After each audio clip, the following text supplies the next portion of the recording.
തന്റെ അച്ഛനെ പറ്റി പലപ്പോഴും കണ്ണ് നിറഞ്ഞ് ഏറെ വേദനയോടെ പറഞ്ഞിട്ടുള്ള ആളാണ് അനുമോൾ. ഒരു സമയത്ത് ഒരുപാട് കഷ്ടപ്പെട്ടിട്ടുള്ള ആളാണ് ഞങ്ങളുടെ അച്ഛൻ. എന്നാൽ ആ കഷ്ടപ്പാടിനിടയിലും ഞങ്ങൾക്ക് വേണ്ടതിനൊന്നും കുറവ് വന്നിട്ടില്ല. ആ കഷ്ടപ്പാട് കണ്ട് വളർന്നത് കൊണ്ട് തന്നെ എൻ്റെ 13ാമത്തെ വയസ്സിൽ ഞാൻ തീരുമാനിച്ചതാണ്, ഞാൻ കാരണം അച്ഛനും അമ്മയും വിഷമിക്കാൻ പാടില്ല എന്ന്. ഞങ്ങൾക്ക് വേണ്ടി കഷ്ടപ്പെടാനും പാടില്ല. താൻ ഇന്ന് കാണുന്ന നിലയിലേക്ക് എത്താൻ കാരണം അതുതന്നെയാണ്. അമ്മയെക്കുറിച്ച് പറയുമ്പോൾ തന്നെ മനസ്സിലൊരു നെടുവീർപ്പ് വരും. മറ്റാരെങ്കിലും അവരുടെ അമ്മയെക്കുറിച്ച് പറയുമ്പോൾ തന്നെ ഞാൻ എൻ്റെ അമ്മയെക്കുറിച്ച് ആലോചിക്കുകയും ഒരു നെടുവീർപ്പ് വരികയും ചെയ്യും. അമ്മ എന്ന് കേൾക്കുമ്പോൾ എനിക്ക് സന്തോഷവും വരും, സങ്കടവും വരും.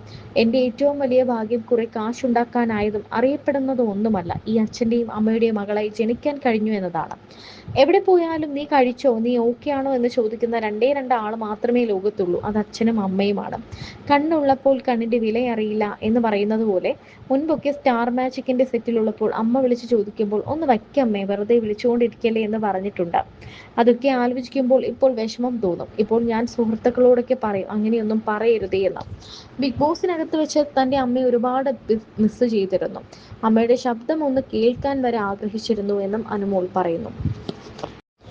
എപ്പോഴത്തെയും പോലെ അനുവിൻ്റെ വീഡിയോകളും ഫോട്ടോകളും എത്തുമ്പോൾ ആരാധകർ ഓർമ്മിപ്പിച്ചുകൊണ്ടിരിക്കുന്ന ഒരു കാര്യമാണ്, ഈ പയ്യനെ നീ വിട്ടുകളയരുത്, നല്ല ചെക്കനാണ്, തമിഴ്നാട്ടുകാരൻ ചെക്കനാണ് എന്നൊക്കെ. 33 വയസ്സുണ്ട് അനുവിന് എന്നാണ് സോഷ്യൽ മീഡിയയിലൂടെ അറിയാൻ സാധിക്കുന്നത്. ഈ പ്രായത്തിൽ അനുവിന് ഏറ്റവും നല്ല വരനെ തന്നെയാണ് കിട്ടിയത് എന്നും ആരാധകർ പറയുന്നുണ്ട്. കുട്ടി ഘോഷിച്ച് നടത്തിയ പല വിവാഹങ്ങളും ഇപ്പോൾ ഡിവോഴ്സിലെത്തിയത് കൊണ്ട് തന്നെയാണ് ഇങ്ങനെ പറയുന്നതെന്നാണ് ആരാധകർ പറയുന്നത്.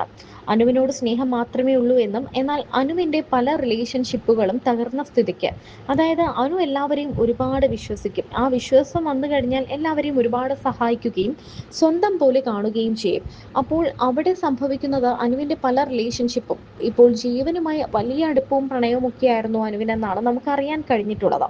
എന്നാൽ ആ റിലേഷൻഷിപ്പ് കടന്നപ്പോൾ, അല്ലെങ്കിൽ അത് കയ്യിൽ നിന്നും പോയപ്പോൾ അനു ഏറെ വിഷമിക്കുകയും സങ്കടപ്പെടുകയും ഒക്കെ ചെയ്തിരുന്നു. ആ സങ്കടങ്ങളൊക്കെ ഇനി ജീവിതത്തിൽ ഉണ്ടാകരുതെന്നും, ചെന്നു കയറുന്ന വീട്ടിൽ നല്ല മരുമകളും മകളായും നല്ലൊരു ഭാര്യയായും ഒക്കെ ജീവിക്കാൻ പറ്റട്ടെ എന്നുമാണ് ആരാധകർ പറയുന്നത്. എല്ലാവർക്കും ഒരുപാട് സംശയങ്ങൾ ഉണ്ടായിരിക്കും. എങ്ങനെയാണ് ഈ തമിഴ് മലയാളം കല്യാണം എങ്ങനെയാണ് കണ്ടുമുട്ടിയത്, എങ്ങനെ ആലോചന വന്നു എന്നൊക്കെ. അതിനെല്ലാം ഉത്തരം പറയാമെന്ന് പറഞ്ഞുകൊണ്ടാണ് അനുമോൾ സംസാരിക്കുന്നത്. ഭുവനേഷിന്റെ പ്രൊഫഷനെ കുറിച്ച് സോഷ്യൽ മീഡിയയിൽ വലിയ പ്രചാരണങ്ങൾ നടക്കുന്നുണ്ടെന്നും, നടനാണോ അതോ മറ്റ് എന്തെങ്കിലും മേഖലയാണോ എന്നുള്ളത് വഴിയെ വ്ലോഗിലൂടെ വ്യക്തമാക്കുമെന്നും അനുമോൾ പറഞ്ഞു. കൂടാതെ വരാനിരിക്കുന്ന വീഡിയോകളിൽ എല്ലാവരെയും ഞെട്ടിക്കുന്ന ഒരു വലിയ സർപ്രൈസ് കൂടി കാത്തുവച്ചിട്ടുണ്ടെന്നും താരം പറയുന്നു. ഭുവന്റെ പ്രൊഫഷൻ എന്താണെന്നുള്ളത് ഇതുവരെ കാണിച്ചിട്ടില്ലല്ലോ, അതൊക്കെ ഞാൻ വഴിയെ കാണിച്ചു തരാം. ഒരുപാട് പേരുടെ തെറ്റിദ്ധാരണയൊക്കെ ഉണ്ട്, അതൊക്കെ മാറ്റിത്തരാം. വേറെന്താ, പിന്നെ ഭുവന്റെ വീട്ടിൽ ആരൊക്കെയുണ്ട്, എവിടെയാണ് സ്ഥലം, അതൊക്കെ ഞാൻ പതിയെ എൻ്റെ വ്ളോഗിൽ ഞാൻ കാണിക്കാം കേട്ടോ.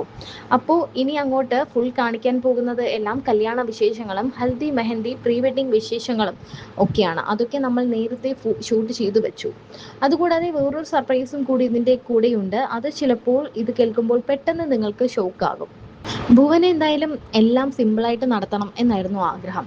ഗുരുവായൂർ അമ്പലത്തിൽ വെച്ച് കല്യാണം അത് മതി എന്ന് പറഞ്ഞ ആളാണ്. പക്ഷേ താൻ പറഞ്ഞു, ഇല്ല, കല്യാണം ഒന്നേ ഉള്ളൂ ഭുവ, എൻ്റെ ഏറ്റവും വലിയ ഡ്രീമാണ്, എനിക്ക് കല്യാണം നടത്തണം, ഇതുപോലെ വലിയ ഗ്രാൻഡ് ആയിട്ട് നടത്തണം, ഇതുപോലെ കുറച്ച് ആൾക്കാരെ വിളിക്കുന്നുണ്ടെങ്കിൽ പോലും എല്ലാ ഫംഗ്ഷനും വയ്ക്കണം എന്നൊക്കെ തൻ്റെ ഏറ്റവും വലിയ ഡ്രീമാണ് കേട്ടോ എന്ന് പറഞ്ഞുകൊണ്ടാണ് ഭുവനെ നിർബന്ധിച്ചാണ് അനുമോൾ എല്ലാ വിവാഹത്തിലും എത്തിച്ചത്.